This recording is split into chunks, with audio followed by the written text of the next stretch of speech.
Plus de 3 décennies à la télévision francophone. Une droite, la droite, une autre droite, la droite. La WWF. No, monsieur! We've been hanging and banging, brother. La foule est en délire, the fool is in the liar.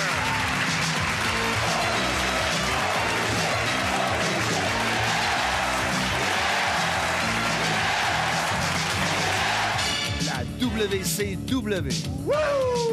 New World Order. J'ai la chair de poule. Comme disent les Américains, I've got the chair to pull-us. TNA. Impact. L'arbitre demande le prix et on parle pas de fromage. TOW. Mon nom est Marc Blondin, Monsieur Fun International, Top of the World, the original, vintage depuis 1958. Voici mon podcast. Soyez-y, mesdames, messieurs. Une proposition de Patrice Maltais.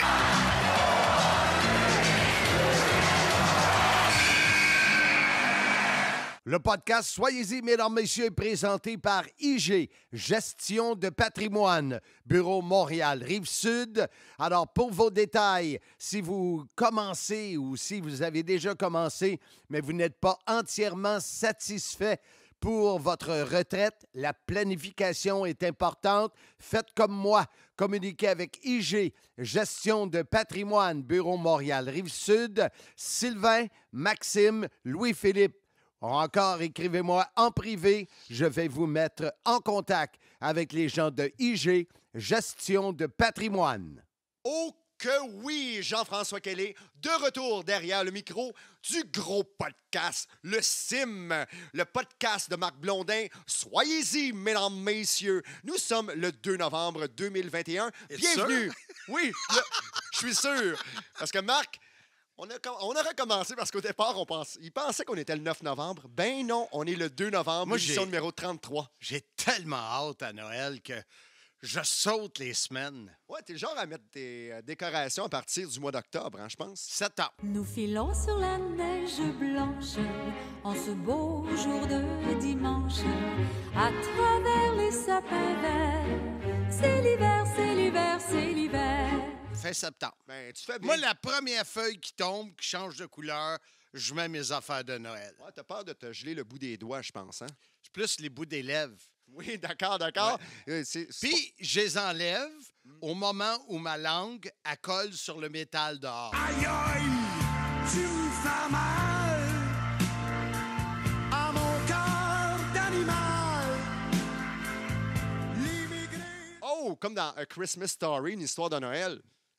Un film qui a marqué mon enfance, qui a bercé mon enfance. Je vous le recommande d'ailleurs. Ne faites pas ça à la maison, je suis un professionnel. On est le 2 novembre 2021. Hey, je m'en vais voir ce soir les Red Wings de Détroit au Centre Bell contre Canadien de Montréal, voilà. Donc, ben hâte à ce soir. Si vous connaissez les résultats d'avance, dites-moi le pas, là, parce que je vais être là vraiment en direct. Là. J'aimerais pas ça savoir c'est quoi les résultats d'avance, parce qu'on sait très bien que le hockey, c'est arrangé. Non, monsieur! Ben oui. Mais aussi la lutte, c'est arrangé, puis on s'arrange pour que ce soit bon. Donc, c'est ma philosophie par rapport à la lutte. On s'arrange pour que ce soit bon. Et c'est la même chose par rapport à l'humour dans la lutte professionnelle. Et on a eu beaucoup de commentaires par rapport à l'émission qu'on a enregistrée la semaine passée. Et c'était quelle date, Marc? Oh boy, attends un petit peu. Je pense que c'était le 26 octobre. C'est ça, je m'en allais dire. J'allais te le souffler à l'oreille, mais avec un micro, ça va mal. Hein? J'aurais pu m'en souvenir parce que c'est là que j'ai accroché la couronne après la porte d'en avant. Ah oui, c'est vrai, pour pas avoir les lèvres gercées, là. Non, ça, c'est du Lipsil. OK, d'accord. Alors, Marc, quand même, l'humour, deuxième portion. Très content d'être de retour derrière le volant de ce gros podcast, comme je le disais. Aujourd'hui, on va parler de qu'est-ce que j'appelle, moi, un laboratoire mondial, c'est-à-dire l'humour dans la lutte professionnelle. C'est-à-dire, je me réexplique, je l'ai expliqué au dernier podcast. On n'a rien compris, mais vas-y. Même Serge Coutu n'a pas compris. Oh, yeah! Serge n'a pas compris? Non. Comment ça? Ben, parce que c'est... Vas-y. Vas-y Donc, tranquillement. OK, tranquillement. Là, si vous êtes dans la voiture, tassez-vous, stationnez-vous. Vous êtes à la maison, arrêtez tout, concentrez-vous. Voici l'explication. Alors, laboratoire mondial, pourquoi? Parce que tout ce que vous voyez à l'écran, normalement, c'est fait pour la première fois. Donc, ça passe ou ça casse, autrement dit.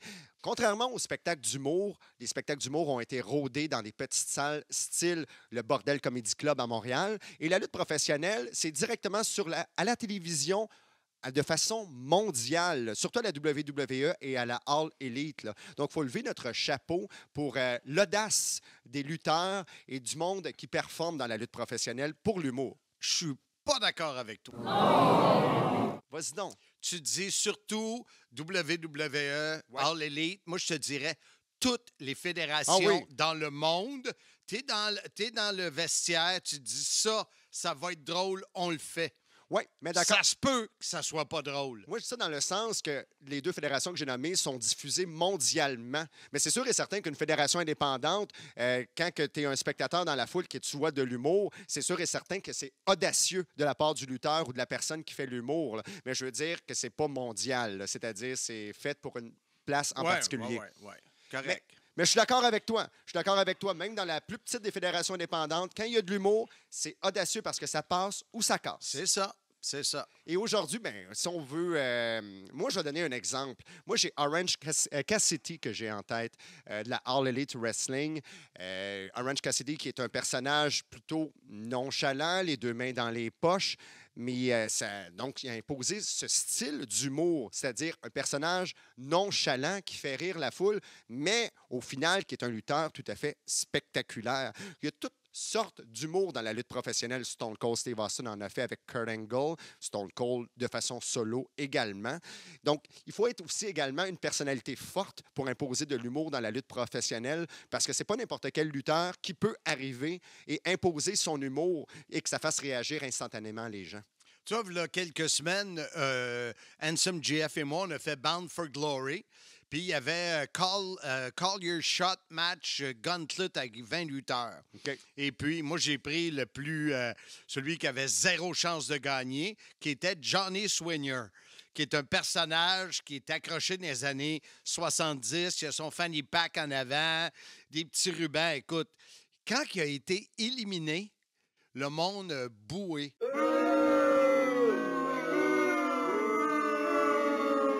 En fait, parce qu'il est divertissant.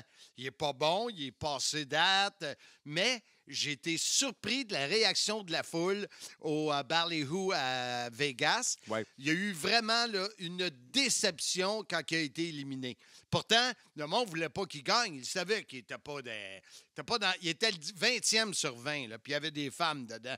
Mais, tu sais, il a diverti le temps qu'il était là, puis il y avait une déception quand il est parti. Un peu, moi, l'histoire d'un père d'un de mes amis, du père d'un de mes amis, c'est le Bushwalker quand il est rentré sur le ring, puis qui s'est fait sortir instantanément, donc avec sa danse des Bushwalkers. Là. Puis il est reparti en dansant comme si, on l'a dans nos... dans les commentaires. Il y a quelqu'un qui nous a écrit ça dans les commentaires. J'ai une question pour toi, Marc. Quand tu dis que tu as fait Bound for Glory il y a quelques semaines, tu voulais-tu dire la semaine passée? Exactement. Hey, les dates aujourd'hui, pas ton fort, hein?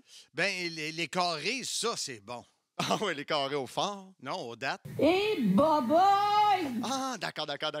C'est moi qui n'ai pas été assez vite là-dessus. Là. Mais pour les dates en tant que telles, premièrement, pour Bound for Glory, j'ai lu de bons commentaires par rapport aux commentaires que tu as fait live avec Handsome GF. Donc, félicitations pour ça. Moi, je vais essayer de l'écouter dans les prochaines semaines. Je n'ai pas eu le temps jusqu'à maintenant. Quand tu dis prochaine semaine, c'est comme dans les prochaines semaines? Peut-être demain. Ah, toi aussi, tu as de la misère avec problème avec mes dates. Mais Marc, tout ça pour dire, on va lire les commentaires, on va lire les histoires, les anecdotes de plusieurs fans de lutte dès le retour de la pause. Vous avez des idées de rénovation? L'équipe de Réno Condo peut vous aider dans vos futurs projets. Sylvain attend votre appel pour petits ou grands travaux. Pensez Réno Condo. 438-872-7686. 438-872-7686. Visitez notre site web renocondo.ca. Renault Condo va réaliser vos projets. J'ai une question avant de commencer le sujet par rapport, de faire la lecture des commentaires, des histoires des fans par rapport à l'humour dans la lutte. Sais-tu qui peut décider qu'est-ce qui est drôle dans la lutte professionnelle? Bien, les spectateurs. Personne. personne ne peut décider ça. Ça, c'est pour employer un gag de Pat Patterson. Ouais. Parce que l'humour, ça peut être capté de façon différente par chacun des spectateurs, C'est sûr. chacun des amateurs. Puis, comme par exemple le gag que je viens de faire de Pat Patterson, aussi le brunch à Pat Patterson, c'était aimé ou c'était détesté carrément de plusieurs fans. Mais dans son cas, à lui, on peut dire que ça faisait quand même 100% des gens aimaient ça. Là. C'est sûr. Donc, on va commencer d'ailleurs avec Luke Duke. Oui. Ouais, c'est Luke Duke qui dit le match de Survivor Series avec les Donks sans dunk de surcroît. Men on a Mission et les Bushwhackers, surréel ce combat. Moi, j'ai pas vu ça. Toi, est-ce que ça te dit de quoi? Oui, mais c'est Survivor Series, je crois que c'est en 94 à Boston, si ma mémoire est bonne, durant le Thanksgiving. Oui, je ne me rappelle pas si c'était exactement en 94, mais c'était quand même un très, très, très bon Moi, le pay-per-view. monde le savent qu'on a de la musique avec nos dates. Oui, exactement, sauf nos carrés. David Jouan. David Jouan, c'est la légende, l'historien de la lutte. Il habite en France, mais il connaît tout. Qu'est-ce qui se passe au Québec? Il habite à un endroit où il n'y a pas d'adresse sur sa porte. Là, est-ce qu'on connaît finalement l'endroit où il reste exactement? France. Voilà. Guy Auré qui décide d'ignorer la présence de Bob Backlund sur le ring au Royal Rumble 1993 reste un moment mythique et drôle. Aussi, Raymond Rougeau qui rajoute à chaque fois « Et Bob Backlund! » Auré, qui ça? Rougeau. Bob Backlund. Auré, où ça? Je le vois pas, etc. Donc, c'était le fait que Guy Auré jouait sur le fait que Bob Backlund était invisible pour lui. Là. Ça non plus, ça me dit rien. Non, rien de rien. Donc, on ne connaît pas la date non plus, mais... Ben, on a l'année, là, mais il y a des choses en humour comme le prochain, là, Kevin Brisebois, qui nous parle de Santino Marella. Lui, quand il arrivait, je trouvais ça vraiment drôle. Son entrée vers le ring, puis Avec le serpent. ça me faisait rire. Ouais, ouais. T'sais, ça, je l'ai vu. Mais il y a des choses, c'est certain que j'ai pas vues. T'sais. Les poudrés d'Hollywood, c'est Gaétan Julien qui nous parle de ça. Dans les années 70, Dale Robert, Jerry Brown, les ancêtres des Freebirds, leur accoutrement et leur déshabillage avant les combats sont restés des classiques du genre. Par contre, quand la cloche sonnait, ils oubliaient vite leur manière efféminée puis étaient de redoutables adversaires. Ça, les poudrés d'Hollywood des années 70, ça me dit de quoi? Puis c'est sûr que si tu recules, là, on est en 2021, ça, je suis sûr de ma date Oui, de l'année. présentement. Mais être efféminé sur un ring dans les années 70, c'est pas comme aujourd'hui. là. Non, on passait pour des méchants à ce moment-là. Puis là, présentement, ça serait difficile à faire passer en 2021. Hein? Ouais. Ghislain Lepage, Stone Cold Give me a hell yeah! What? What? Steve Austin, déguisé en médecin qui donne une raclée à son patron, M. McMahon, sur son lit d'hôpital. Et Kurt Angle et son It's True, il avait la mimique pour faire rire. Mais Stone Cold Steve Austin, je m'en rappelle avec le coup du poilon sur la figure de Vince McMahon pendant que Vince McMahon avait du fil à retordre. C'était vraiment, vraiment, vraiment drôle. Mais Steve Austin puis Vince McMahon, 2 maîtres de l'humour quand même à la WWE. Moi, je regardais, on va en parler plus tard, mais je me suis arrêté à regarder les mimiques de Vince McMahon dans des segments drôles que certains des auditeurs nous ont envoyés sur le groupe.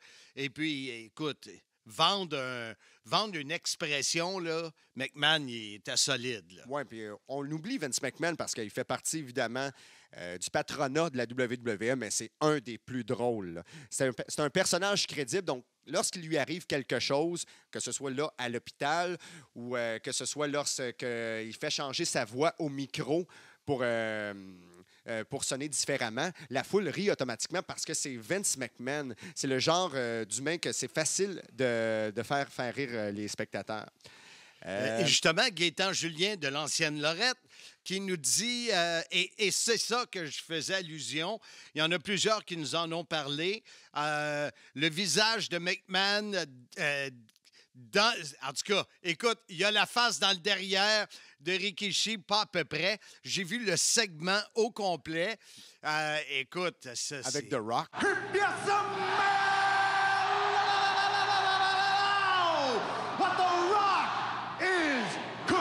avec The Rock. C'était vraiment, mais vraiment drôle. Là. Parce qu'on s'entend, il y avait c'était le Kiss My Ass Club qui a commencé avec William Regal lorsque la WCW ECW a perdu contre la WWE. William Regal, pour conserver son emploi, devait embrasser le derrière de son patron Vince McMahon, d'où est démarré le Kiss My Ass Club. C'est arrivé à quelques occasions et ça s'est terminé officiellement avec le segment qu'on parle parce que The Rock voulait mettre un terme à ce segment. Il disait, OK, bon, ben là, c'est le temps. C'est à toi, Vince. Je ne me rappelle pas exactement c'était quoi les circonstances, mais Vince, il fallait qu'il embrasse Kiss My Ass de quelqu'un. Au départ, c'était censé d'être Trish. Oui, elle est sur le ring un moment donné, oui. Ouais. Finalement, The Rock dit Finalement, c'était Rikishi. Il y a eu le Sting Face, donc le mouvement habituel de Rikishi. Et ça conclut officiellement le Kiss My Ass Club. C'était quelque chose. Le lien il est justement sur la page du groupe Soyez-y, mesdames, messieurs. Allez le voir. Regardez comment McMahon vend. Quand c'est Trish qui est là, il est tout souriant puis il a hâte de mettre sa face là. Mais quand il voit Rikishi sortir... Là... No. Puis quand on parle d'humour dans la lutte, ça peut être aussi une certaine routine. Comme le Sting Face de Rikishi, c'était une routine, mais qui faisait rire les gens partout à travers le monde durant le passage de la WWE. C'est sûr. Puis là, on va en parler de Ric Flair. Parce que ça, c'en est un, là. Je sais pas si je l'ai parlé la semaine passée, parce qu'à un moment donné, j'ai eu de la musique avec mes dates. Oh, yes, Daddy. Puis, mais le striptease devant Mean Gene Okerlund, quand il enlève tous ses vêtements sauf ses boxers, là. Ouais. Écoute, ça, là, allez voir ça sur YouTube, c'est mémorable. Et je suis certain que Mean Gene, il se mord les lèvres comme je faisais dans le ring pour pas rire, parce que c'est sûr qu'il y a des bouts, là, que c'est pas prévu, là. Puis, puis la façon qu'il tombe, puis hey, Flair, là, c'est un... Surtout quand il donne des coups de coude, je pense qu'il enlève son veston durant ce segment-là. Il donne une descente du coude directement sur le veston. C'est quand même c'est incroyable. Puis j'en ai parlé de Flair comme quoi il m'avait niaisé, puis j'ai jamais pu faire d'entrevue avec lui, mais... Il reste que je peux apprécier ce qu'il faisait dans le ring. Puis je parle vraiment le côté humour, là, parce que c'était tout un lutteur aussi, là, mais wow! Ouais, Ric Flair aussi, le segment avec Jay Lethal, quand Jay Lethal personnifiait Ric Flair avec Wouh! Ça, je l'ai écouté encore ce matin avant de venir ici. C'était incroyable, les répliques un à l'autre. Ça, on l'a connu parce qu'on l'a vécu à TNA. Mais Lethal, t'es-tu bon? Ah oui. Hein? Jay Lethal est encore excellent, un ancien champion mondial de la Ring of Honor. Non, mais je parle comme imitateur. Oui. À ce moment-là, oui. C'était débile. Let's see what you got. Is the other shoe drop? You know what? The best. This is insane. You want to see it out there? You know what? Woo! Come to the ring right now. Woo! Whoa! Woo! Whoa!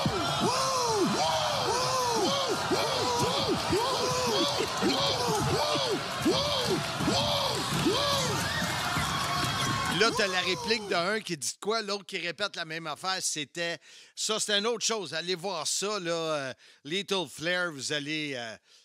Vous allez capoter parce que dans le sens que c'est le but, c'est de faire capoter, de faire triper les gens de lutte. Quand il y a de l'humour, on y parvient toujours pas. Pas à chaque occasion, mais la plupart du temps, c'est réfléchi et ça marche. Surtout quand ça vient d'un lutteur reconnu, style Ric Flair, style Jay Lethal, style The Rock. Et d'ailleurs, Gaëtan Julien... Non, Luke Duke qui nous revient pour Flair de l'ensemble de son œuvre. Voilà, son saut du troisième câble finissant en enfourchement par l'adversaire. C'est vrai, ça. Donc, je pense que... Je ne sais pas si tu sais exactement qu'est-ce que Luke veut dire. Lorsqu'il se dirige vers le troisième câble, normalement, Ric Flair ne réussit jamais ses sauts du troisième câble. Il se fait toujours agripper par son adversaire et projeté en plein centre du ring. Ouais. Je pense que c'est arrivé une fois de mémoire que ça a marché. C'est un combat contre Arn Anderson, mais de mémoire, c'est pas arrivé souvent, du moins. Sa façon de tomber en face première, nous dit Luke, sa fausse main tendue par amitié, ses entrevues loufoques. Donc, c'est le commentaire de Luke par rapport à Ric Flair. Puis il y a Stéphane Pigeon aussi qui nous parle de de Ric Flair, et il y en a plusieurs là, qui nous en ont parlé. C'est vraiment dans les tops là, du côté humoristique. Là. Quand on était ensemble à la TNA, il y avait certains lutteurs qui me faisaient rire. Il y avait Norman Smiley, que je niaisais beaucoup avec lui. Il y avait Shark Boy, qui avait une gimmick qui était drôle.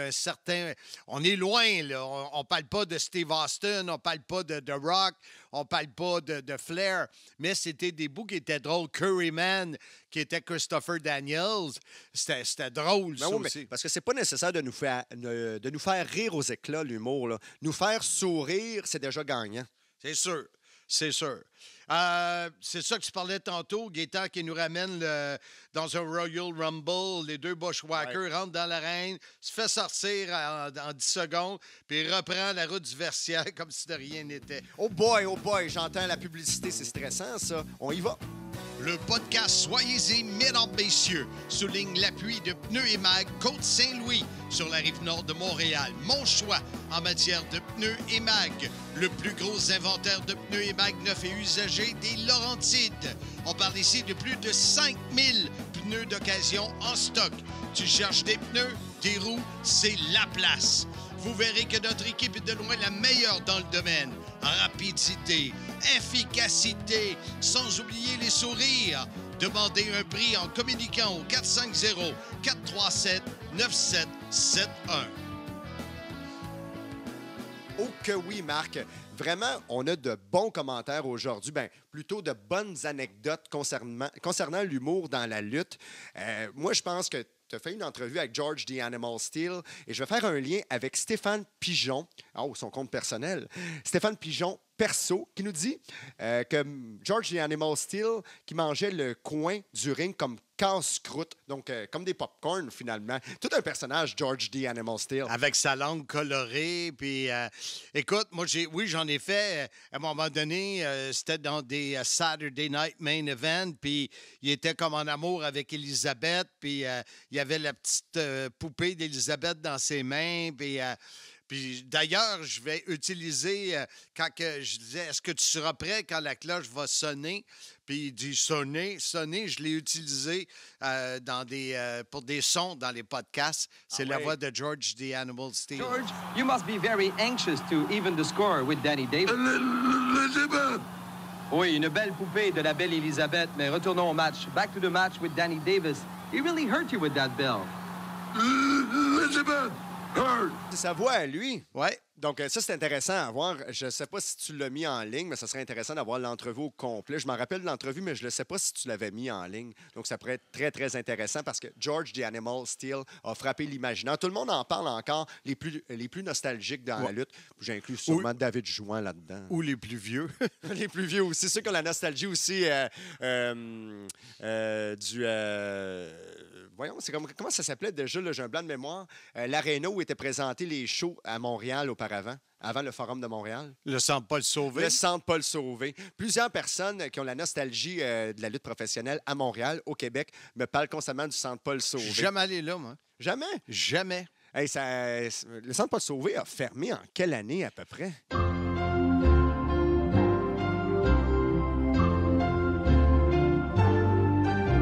Je sais pas. L'année qui a fermé.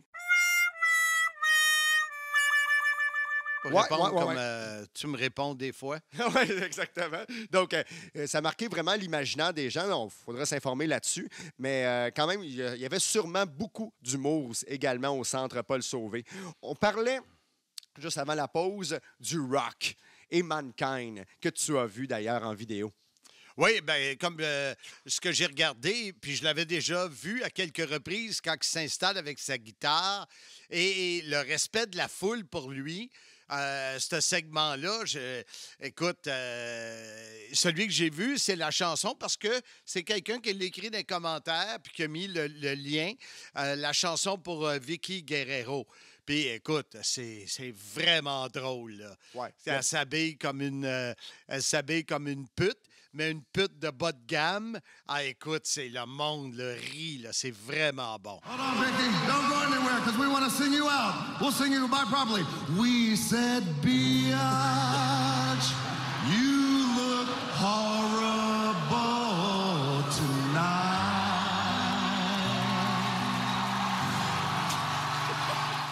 Ouais, ben, tous les segments impliquant The Rock, c'est vraiment bon. Aussi, le segment qu'on parlait, Mankind et The Rock, quand c'était l'appréciation, la journée d'appréciation pour The Rock, organisée par Mankind. T'sais, il avait invité, entre guillemets, son ancien coach de football, une ancienne prof du primaire en 6e année, je crois. Ça marquait aussi Éric Mayou qui nous dit que c'est un de ses meilleurs segments à vie. Donc, aussi, c'est un des meilleurs segments, point de vue cote d'écoute à la WWE. Je pense que la cote d'écoute a été considérée comme 8,4, qui est une cote d'écoute extrêmement élevée. Peut-être que ce record a été battu en tant que segment, mais ça serait surprenant durant un Monday Night Raw, là. Vraiment une très, très, très grosse cote d'écoute. Robert Legault, le fameux Robert Legault, le journaliste, qui nous dit Pat Patterson, Austin contre McMahon à l'hôpital et le foot fight du Thanksgiving à SmackDown. Jerry Lawler qui se fait entarter juste au moment où on voit la mention de la fin de l'émission. Donc, c'est vrai, il y a aussi les food fights, les batailles de bouffe durant SmackDown à la Thanksgiving. Donc, ça, c'est parce qu'à ce moment-là, SmackDown était le jeudi. Thanksgiving aux États-Unis, l'Action de grâce, c'est le jeudi également. Écoute, il y en a, c'est incroyable. Tu vois, il y a Alain Bérubé qui lui aussi nous revient avec des segments de Austin dans une épicerie avec Booker T. Oui. Bien sûr, Foley m'a aussi fait rire avec son duo The Rock, ça nous revient beaucoup. Ghislain Desrochers qui nous parle de l'incontournable Richard le Magnifique Charland. Oui.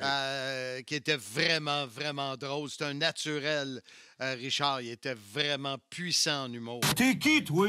T'es qui, toi, pour dire ça, mon petit truc? T'as ta grand gueule? Ben quoi? Avec ta grand gueule? Quand je vois des femmes, je suis nul. Je joue avec le...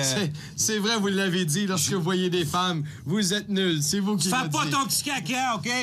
Mais j'ai fait exprès la semaine passée, lorsque j'ai annoncé l'émission numéro 32, l'émission précédente, de la semaine passée, j'ai mis la photo de Richard Charland, puis il a frappé l'imaginaire. Il faudrait vraiment que Richard, j'espère qu'on va le convaincre à un moment donné de faire partie du podcast en tant qu'interviewé, parce qu'il a frappé l'imaginaire. Je ne sais pas à quel point il sait ou tout simplement ça fait partie de son passé puis la lutte, je ne sais pas c'est quoi présentement, qu'est-ce qui se passe dans sa tête par rapport à la lutte, mais j'aimerais ça quand même qu'on le découvre ici au podcast du Sim.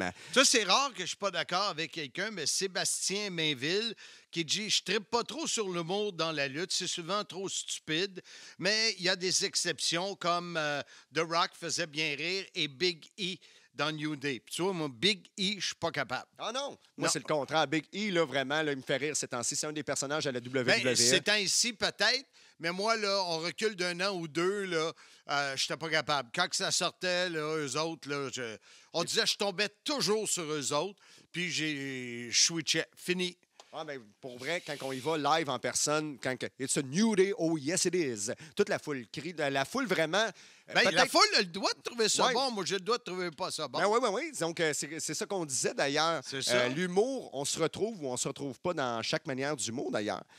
Marc-Étienne Giroux, j'aimais bien les folies insensées de Chicara, comme la fameuse manette pour mettre sur pause. Oui, la Chicara, d'ailleurs, on salue Matt et Jeff de 2.0, qui ont fait partie de la Chicara, d'ailleurs, qui est une fédération que j'ai eu l'occasion de voir à la ECW Arena, moi-même, à Philadelphie. C'était vraiment, mais vraiment plaisant. La manette qui parle, c'est-à-dire une manette de jeu vidéo quelconque ou une manette de télévision. Tu payes sur pause, puis whoop, les lutteurs, les arbitres sont figés sur le ring. Là. Ça fait partie de l'humour en tant que tel. Puis ça aussi, comme qu'est-ce que j'ai vu des fois à Montréal avec la WIF, une fédération d'improvisation, un lutteur contre un lutteur invisible. Ça, c'est drôle pas à peu près. Là, parce qu'il faut être athlète pas à peu près pour subir, exemple, une clé de bras, puis la vendre facilement. Donc, c'est pas facile. Ça prend tout un athlète pour lutter contre un lutteur, entre guillemets, invisible. Il y a quelqu'un qui nous parlait de ça un peu plus précédemment. Là, il parlait d'un combat à l'aveuglette. Ça, il y en a eu quelques-uns où on bandait les yeux des lutteurs. Ça, moi, je trouvais pas ça bon, puis je trouvais pas ça drôle. Oui, mais moi, le premier m'a marqué. Mais par la suite, on dirait que c'était rendu une caricature du premier. Le premier que j'ai vu, moi, c'était Jake the Snake Roberts contre Rick the Model Martel à WrestleMania. Okay. C'était vraiment, vraiment bon. Là. C'est-à-dire, Rick Martel, c'était le méchant. Jake Roberts, c'était le gentil, puis il pointait un peu. partout. Puis lorsque son doigt arrivait en face de Rick Martel, la foule commençait à crier, puis là, il est là. Donc, c'est à l'avantage de Jake Comme le Roberts. jeu, c'est chaud, c'est froid. Oui, tu exact. brûles. Mais Rick Martel, il n'y avait pas d'aide, lui. Non. Mais Jake Roberts avait l'avantage du combat parce qu'il était gentil avec la foule à ce moment-là. Faudrait que j'aille voir ça. Il y a justement un des lutteurs qui a lutté pour la TOW, Louis Chaillé, qui nous dit « Oui, l'humour bien placé, mais niaisage pour essayer d'être drôle, non. Exemple, drôle, tout ce qu'a fait Angle. » Oui, exact. C'est donc... J'ai Bishop, Louis Chaillé, a raison. D'ailleurs, je le félicite. Il a été récemment intronisé, mais récemment, au cours des dernières années, au C'est Temple de récent. la On va être de la misère avec tes amis. Oh yes, Daddy! au Temple de la renommée de la NCW. Et d'ailleurs, Louis Chaillé, ben, je suis d'accord avec lui parce qu'il ne faut pas essayer l'humour à tout prix. Il faut y songer d'abord aux répercussions. Est-ce que ça va être drôle pour la vaste majorité ou, mettons, exemple, une clique de personnes? Si c'est pour la masse, si tu penses que ça va être bon pour la masse, bien, pourquoi pas? Pourquoi pas essayer si tu penses que ça va bien marcher? Il y a Anthony Marcotte, qui est l'animateur du 91.9 Sport et celui qui décrit les matchs du Rocket, qui nous dit « Rien ne fait plus rire que les concerts de The Rock en Hill. » Ah oui, tout à fait. Donc, vraiment, là, avec sa guitare, là, puis vraiment, The Rock, on s'entend, là, à chaque fois qu'il vient dans un gala de lutte, maintenant, dans un show de lutte, je devrais dire, il est vraiment... Il offre un show, tout simplement. Véronique Charret qui nous dit la liste de Chris Jericho était drôle. Je me souviens de ça. Ouais. Il se promenait avec son pad, là, puis Ouais. You're on the list or you're not on the list. Là, c'était bon, ça. Ouais, c'était vraiment bon. Puis moi, j'ai aimé particulièrement le moment où il était avec Kevin Owens, quand que Kevin a ruiné la liste of Jericho, puis a fait la liste of KO. C'était vraiment, mais vraiment drôle. Tu sais qu'est-ce qui est vraiment drôle? C'est le temps de la pause. Exact. Puis d'autres drôles anecdotes après la pause. La gare Barbier. Faites comme moi, choisissez la gare Barbier à Mirabel. Les barbiers Danny, Sean, Carl et Vince vous attendent pour coupe de cheveux, barbe, même les masques. 17 390 rue Victor, à 2 pas de l'autoroute 15. Prenez rendez-vous 450-818-6018. Il y en a beaucoup qui nous parlent des brunchs de pâtes. Ben hein? oui, là, c'est le cas ici de Thierry Fafard. On en a parlé au début du podcast. On va pas revenir là-dessus, mais c'était vraiment, mais vraiment comique. Là, moi, dans ma tête à moi, c'était les premières choses qui m'ont fait rire dans la lutte professionnelle. C'est les brunchs à Pat Patterson. Il y en a beaucoup qui circulent, mais allez voir celui avec Hillbilly Jim. Il y a quelqu'un qui, encore là, c'est quelqu'un qui l'a mis pour qu'on puisse le voir sur la page Facebook, avec Oncle Elmer. Il est traite de Québécois. Il dit, toi, tu dois venir du Lac-Saint-Jean. Écoute, c'est incroyable comment il peut faire choquer les Québécois, là, puis qui était bon pour ça. It's a pleasure to have you here. Thank you, sir. Pleasure to be here. Hey, t'as de l'interlace, oui, c'est épouvantable. Yeah. Puis ici, il y a son oncle avec lui, oncle Elmer. Allez voir que lui, il est beau. Lui, il est beau. Lui, il vient du Lac-Saint-Jean, certain.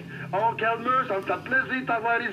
Oui, bon sourire, t'es belle dent. Les mangeux de hot dog. Mais qu'est-ce qui était le fun avec Pat Patterson? C'était une tête dirigeante de la WWF, l'assistant et meilleur ami de Vince McMahon. Qu'est-ce qui était le fun en ayant une tête dirigeante qui fait des entrevues comme ça? C'est qu'on avait un effet de proximité au Québec que nulle part ailleurs avait. C'est-à-dire, au Québec, on avait notre exclusivité grâce à notre culture francophone, d'avoir un intervieweur francophone qui met de la couleur québécoise dans les segments. Je trouve qu'on a été gâtés aussi par rapport à ça. C'est sûr, il faut l'apprécier puis il faut le remercier.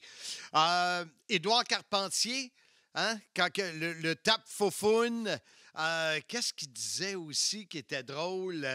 Édouard, attends un petit peu, il y a quelqu'un qui m'écrit « On s'étudie, croyez-moi, ça fait mal ». Il y en avait plusieurs façons de décrire, même si lui... il le faisait pas de façon humoristique. C'était sa façon à lui de le décrire. Ben, ça l'a marqué l'imaginaire. C'est comme Pierre Roud au hockey. Et le but! vu, ça l'a marqué l'imaginaire. C'est pas drôle, ça, le Ça n'a but? pas marqué, mais croyez-moi, ça fait mal. C'est pas nécessairement drôle, mais ça l'a marqué les gens. Donc, c'est pas de l'humour, c'est pas de l'humeur, mais c'est une phrase qui marque les gens en tant que tel. Puis c'est important aussi dans la lutte professionnelle. Mais tu parles de Pierre Houd, il y a une fois qui m'a fait rire, c'est quand il parlait d'un joueur, puis il disait il laisse le disque à Lebeau derrière. Oui. Ouais, c'est sur YouTube, ça. Oui, c'est vraiment... C'est Stéphane Lebeau. Oui, ben, d'ailleurs, il s'est fait rire lui-même là, quand il l'a C'est réalisé sûr. quelques secondes après. Brunet et la contre-attaque 3 contre 2. Brunet avec Lebeau derrière. Les deux Stooges avec Mae Young, Priceless. Ça, c'est François Beauchemin qui nous dit ça. Ah oui. Surtout, moi, qu'est-ce qui m'a marqué, on ne donnera pas les détails, mais informez-vous avec Mark Henry, avec son histoire amoureuse d'ailleurs. Vraiment, là, Mae Young, là, vraiment, était très, très, très, très drôle. Là. Puis aussi, très robuste. Hein? Elle s'est fait passer à partir du deuxième câble par les Dudley Boys à travers une table en plein centre du ring. Là, à son âge, il fallait le faire. Smom Dax, qu'on connaît bien. Oui, monsieur. Hein? Sébastien Maltais. Qui nous dit si la lutte est en partie un divertissement, alors l'humour a en partie sa place. C'est évident. Ben oui, mais cela dit, il faut bien la doser. Donc, on est tout à fait d'accord avec Smom Dax. Gabriel Bouchard, les entrevues avec Macho Man. Oh, yeah! Et les segments avec Stone Cold, c'est mourant.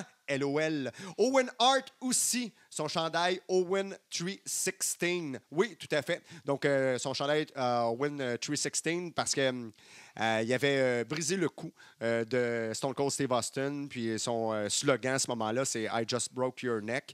Donc, oui. Donc, il faut... ça, c'était quand même assez tragique parce que c'est arrivé pour de vrai. Donc, Stone Cold Steve Austin a vraiment eu le cou brisé. Mais ils ont intégré quand même, entre guillemets, l'humour grâce à un chandail puis le catchphrase de Owen Hart. Michael Poulain qui a écrit la chanson et hommage à qui? Patrice Maltais, qui dit Ric Flair dans ses promos en méchant. Il y avait de l'humour, et surtout quand il faisait le fou. Puis il a bien aimé Piper. Piper, dans ses promos, là, il était vraiment... Tu sais, quand il perdait, là, puis il se faisait aller à la tête, puis il perdait le contrôle, là, ça, c'était... Il était là pour casser des gueules puis mâcher de la gomme. Carrément, Roddy Piper. Louis-Marie Colas nous dit « Un des meilleurs moments que je me rappelle, au Nitro, après la première défaite de Goldberg, Thor n'avait pas dit un mot car il était sous le choc.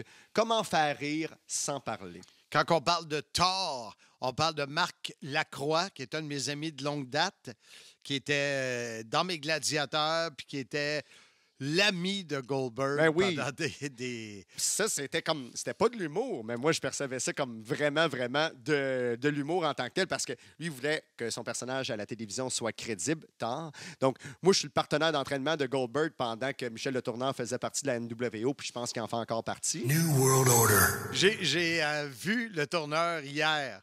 Oui. Je suis allé luncher avec lui et puis il me disait j'en reviens pas de cette entrevue-là quand je la réécoute là, et que je sais pas où ce que j'avais à la tête. Là.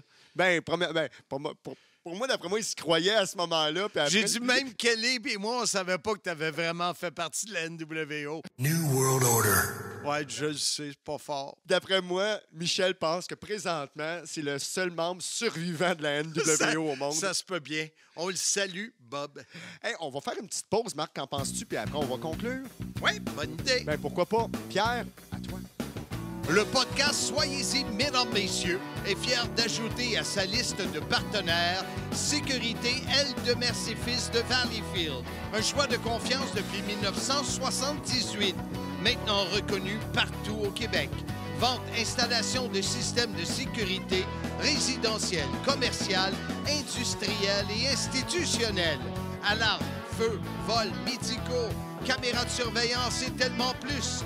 Communiquez avec Roger Demers, un de mes amis d'enfance. 450-373-7090. Sécurité L de Mercy-Fils.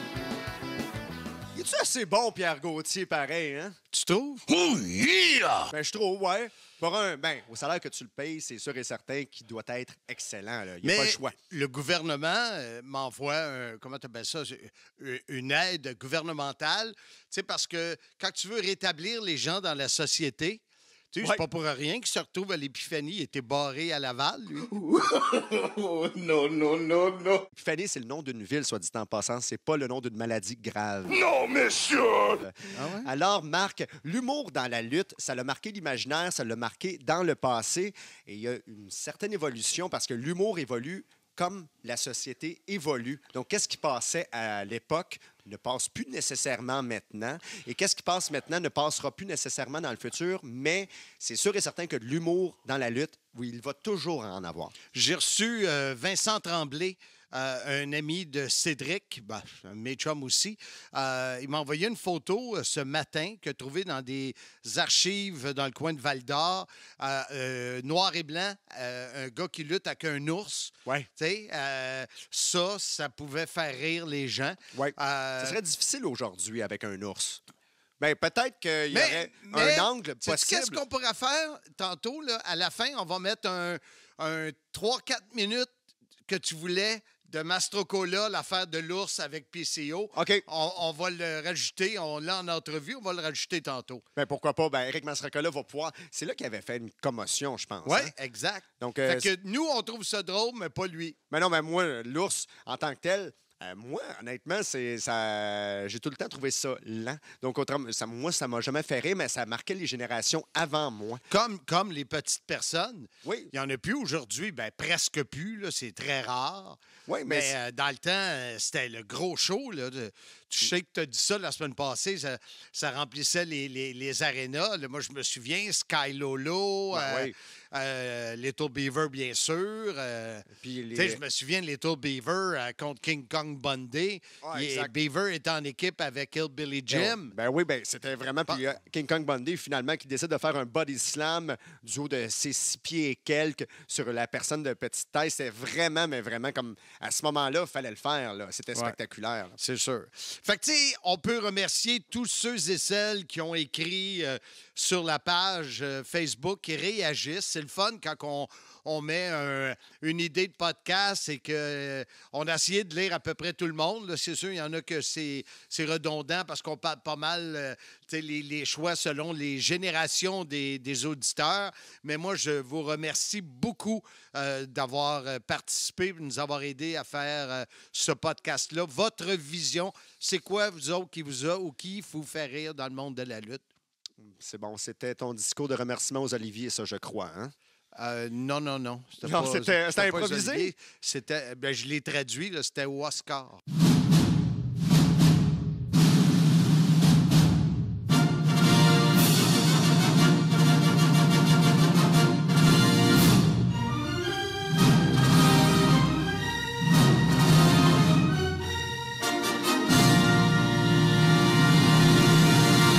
Oscar, voilà. Mais Marc, toujours un plaisir d'être ici au podcast. La semaine prochaine, je cède la place d'animateur à nul autre que l'incroyable, pas l'incroyable, non, l'incroyable Handsome GF. Il sera ici pour parler de WrestleMania, le WrestleMania que tu es allé en personne. Oui, mon seul WrestleMania. Ton seul que tu dis. Et en plus, tu reçois nul autre que Sylvain Grenier. C'est celui qui m'avait invité à WrestleMania 31. Ça va être le fun de parler de ça. Oui, c'est sûr. Comme dirait Sylvain, ça va être bien fait, Marc. Ah oui, je me souviens pas de ça. Chose certaine, là, on y va avec notre entrevue avec Mastro sur ce que nous, on trouve drôle et ce que lui, il n'a pas trouvé drôle. Fait que JF, on l'avait dit qu'on aurait Mastro avec nous. Éric Mastrocola, cet Italien, cette masse de l'Italie, pour nous parler dans l'épisode sur l'humour d'un événement que le monde aurait pu trouver drôle, mais que lui n'a pas trouvé drôle. Que j'ai vu, moi, mais que je savais pas. Tu as eu une commotion avec un ours, Éric? Écoute, toute une histoire, je te dirais, ça remonte à déjà très longtemps. L'événement spécial, ça se supposait être PCO contre un ours. C'était à Saint-Jean-sur-Richelieu. Oui, exactement, à l'Arena. Isabelle Brassard, Exact. si je me trompe pas. Tu sais, j'en ai oublié, mais pas tant. Pas tant, je me souviens encore de cette soirée-là. Moi, Mais, j'étais à l'annonceur du ring, fait que je me souviens. Oui, ça, je me souviens aussi de ça. Puis écoute, on s'était préparé un plan B si l'ours, parce que devant une foule, on ne savait pas comment l'ours était pour réagir. Fait que le plan B était, dans la soirée, j'ai été avec une charmante demoiselle qui me servait un petit peu de gérante. Et puis, le plan B était que si l'ours choke en bon français, ben moi, j'embarque dans le ring, puis écoute, ça fait pas mon affaire, et après ça, un combat de lutte s'ensuit. Ben écoute, l'ours a choqué. Fait que j'embarque dans le ring avec la demoiselle. Et puis Kevin Owens était là aussi. Il était là, je sais pas s'il était arbitre ou quelque chose de même, mais il était dans le ring, il était dans l'histoire en tout cas. Puis écoute, on commence un peu, et là arrive un coup de chaise, mais un coup de chaise. Écoute, j'ai vu noir instantanément après le coup de chaise, j'ai vu noir et je me suis mis à saigner. Mais saigner comme dans les films, là, écoute, ça avait juste pas de bon sens. Là, Ça, c'était PCO qui t'avait donné ça, right? Oui. Okay. Oui, il m'a donné un coup de chaise à la tête. Moi, je me suis dit, bon, ben écoute, on était à l'époque un peu de Attitude Era dans WWE. Fait que, tu sais, j'étais comme, bah, gars, je vais le prendre comme ça, puis il n'y a pas de problème, ça sera pas si pire. Mais écoute, il y en a eu un, et puis là, c'est ça, là, j'ai comme perdu la carte complètement. La tête m'a ouvert, comme on dit.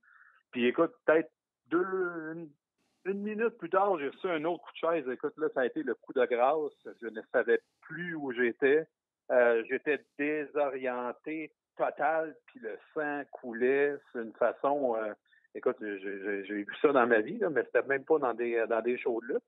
Je me souviens d'avoir débarqué du ring, cherché dans la foule, je me promenais, puis je voyais des gens qui se poussaient parce que, écoute, il y avait tellement de sang, puis je voyais Carl qui me disait « Embarque dans le ring, embarque dans le ring ». Viens temps m'a donné un troisième coup de chaise, style? Ben, écoute, c'est ça, viens en chercher un autre pour la foule. Puis là, écoute, à un moment donné, je me ramasse sur une table, je fais une culbute par-dessus le troisième, me tombe dessus, mais écoute, je n'ai même plus aucun souvenir. Le scénario est plus là. À un moment donné, je me souviens juste qu'il y a un agent de sécurité qui me dit « Faut que tu t'en ailles. OK, pourquoi? Je m'en vais où? Je suis où? J'ai les vestiaires, j'ai aucune idée, ils sont où? » Il y avait un chandail jaune écrit « sécurité », fait qu'il me dit « Mets tes deux mains sur mon chandail, puis suis-moi. » Fait que je fais ça, puis écoute, je me rappelle très bien de mes mains étampées dans son dos en sang. Une chance que tu as eu affaire avec une personne de sécurité allumée à ce moment-là. Ben, écoute, sinon je serais encore là en train de chercher la sortie, je pense. Là. Puis, fait qu'il m'a emmené dans l'investisseur, je me suis ramassé, écoute, à l'hôpital avec 13 points de suture sur la tête après ça pour que le sang arrête de couler. Là. Fait que ça a été toute une expérience. Tu sais, je me suis dit par après, si l'ours avait fait le spectacle, ben écoute, je me serais sauvé d'une commotion de 13 points de suture. Ben non, c'est moi qui ai été prendre sa place pour faire cet événement-là.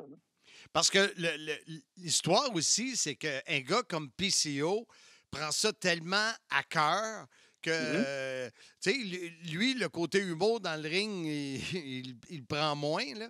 Fait que c'est sûr que son intensité a doublé quand il a vu que l'ours voulait pas coopérer.